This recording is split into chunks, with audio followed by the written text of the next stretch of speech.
What do I look for when I'm booking accommodation? That's a great question, and there's definitely quite a few things I look for. And to start off, the first thing I look for is what type of accommodation I'm looking for. That depends on a lot of factors within itself, including what type of trip I'm taking, where am I heading, what's the duration of the trip, am I going by myself, am I going with somebody else, what's the budget, how far do I want to stay from maybe the airport or the train station or the number one location, maybe the reason that I'm going on the trip.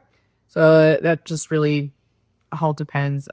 Sometimes I go on a trip and I really just need to stay at a hotel, especially if I'm staying at like a dance event. There's usually a host hotel or a hotel very near the venue. In that case, I know I don't need to stay in something like an Airbnb with a kitchen and maybe some other things that come with Airbnbs. I just need a place to stay and crash for the night, shower and all that good stuff. So sometimes I need that. Sometimes if I know I'm staying in a location for a longer time and maybe it's more expensive location, I'll look at staying at a place like a hostel, where I'll have the opportunity to cook, which helps with costs. Sharing space obviously helps with costs. And a lot of times you find hostels that are in great locations and you also get to meet people. It's a fun thing to do, especially when you're traveling by yourself.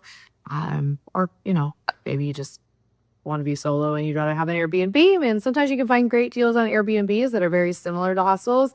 Sounds crazy to say that, but it has happened for me. So just throwing that out there. So it really all, in our type of accommodation really depends on the type of trip that I'm taking. So that's really the number one thing I do for how do I decide and what am I looking for in an accommodation. There's other things I look for in accommodations as well, depending on the point in the trip that I'm booking the accommodation, that can change some things. A lot of times, if I'm midway through a trip, I like to find an accommodation that has the option for laundry. I love it if I can find a washer and a dryer. Sometimes that's easier said than done, depending on where you're going, what the time of year you're traveling. It sounds kind of funny, but it's not as big of a deal if I dryer in the winter because usually you can dry your clothes by the radiator, which I've done in many, many different locations. So, but definitely a washer. Oh my gosh, that's something that I always look for when I'm like midway through a trip.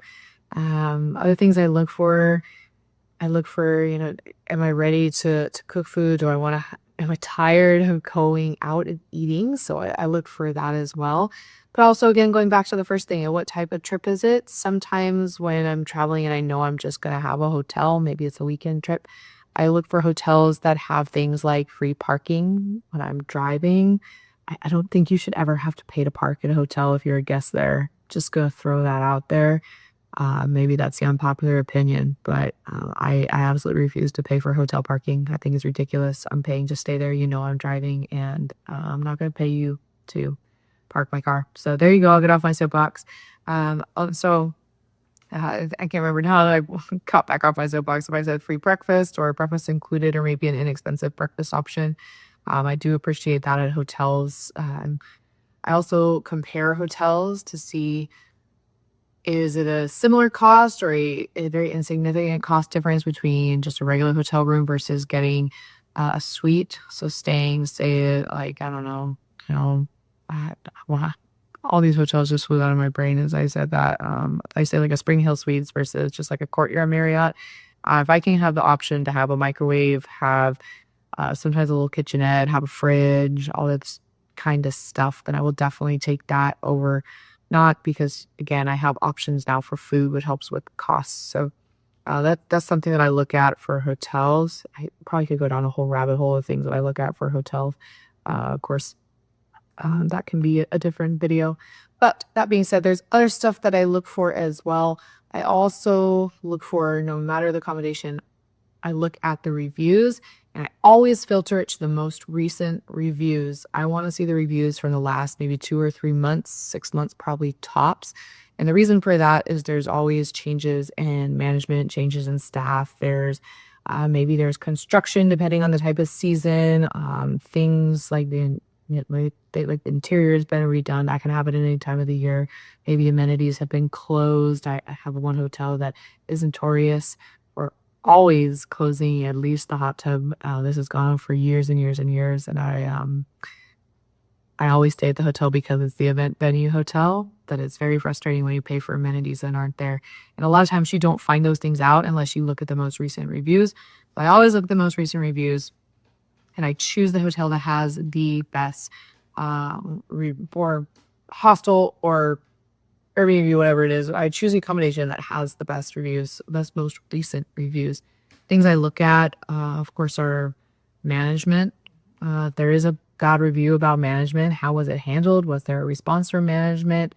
Those things are super important. You want to have a pleasant stay no matter where your accommodation is. I always look for bed bug reviews. And sometimes I look back a little bit farther than the 6-month threshold for bed bug reviews.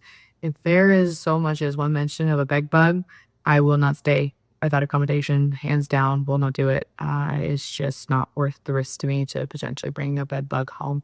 So I look at stuff like that. I'm just smiling because I'm thinking of other reviews I've had where I've looked at one-off reviews. Someone once was in a hotel that I've stayed at many times, and I guess they went to turn on the shower, and the shower like knob blew off, and it flooded their bathroom in the room, and it was this whole thing. And I was just laughing because I can't even imagine that experience. The hotel handled it well based on the review, but all that to be said, sometimes you see funny reviews. It can actually be very entertaining to just read reviews. But they're also very enlightening on what to choose and where to stay as well. So I look for those things when I'm looking at accommodations. Gosh, other things. I mean, talked a little bit about budget. Deals. I like to look for deals when I'm looking at accommodations. And that goes beyond just like the inclusion of breakfast. I say if you're at like a hotel, sometimes you find last minute deals. I will fully admit that I have booked places and then canceled that booking and booked a different accommodation because I found a last minute deal. And especially on places like booking.com. I love booking.com. I have found some amazing deals there, last minute deals where, say, something was like a new property or they had someone cancel and they just wanted to fill the room last minute. And so they really slashed the price. Love those finds. They're epic. At least they can be epic stays. I had an amazing one when I was in Florence, Italy. I've had an amazing one when I was in Edinburgh, Scotland. Just stuff like that. A lot of times they'll say, once you book something, be done with it. Don't look again. Like just, breathe and move on. But there are some times where it's like, get that gut feeling to just go check one more time.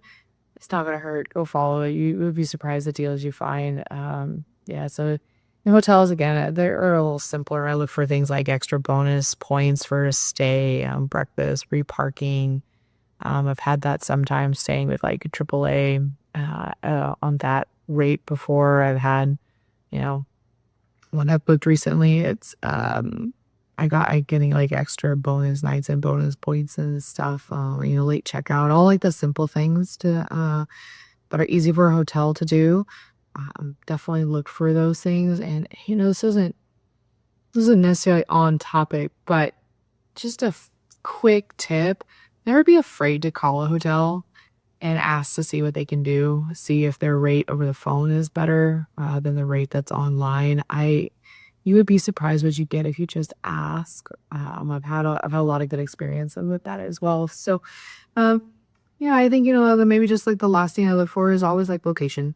I think it's very important to double check that you're choosing an accommodation that's in a safe place, that's near transportation, that has maybe if you are driving, that has a place to park your car. That can be very hard depending on where you're staying. Um, Other top things, I like to make sure that there's food nearby or a grocery nearby. I like to be near top attractions on my list of places to go. So, um, just kind of those little details. They seem really minuscule now, but they make a huge difference once you arrive, and then there's just less stress of just dragging of bags. It's just one less thing to think about. Anything that you can account for upfront and mitigate upfront just makes the trip that much better. So, all as we said, those are like my top things I look for in accommodation when I'm going to book. get to be pretty easy once you've done it many, many times. But there's just good things to keep in mind. So even for the season travel. So all that being said, as always, super excited to have you guys here. I am really working on getting like a lot of this translated into the blog and getting links and all that stuff together. It's a multifaceted project, but I'm enjoying it. I'm still showing up, and I can't wait for the next one. See ya. Bye.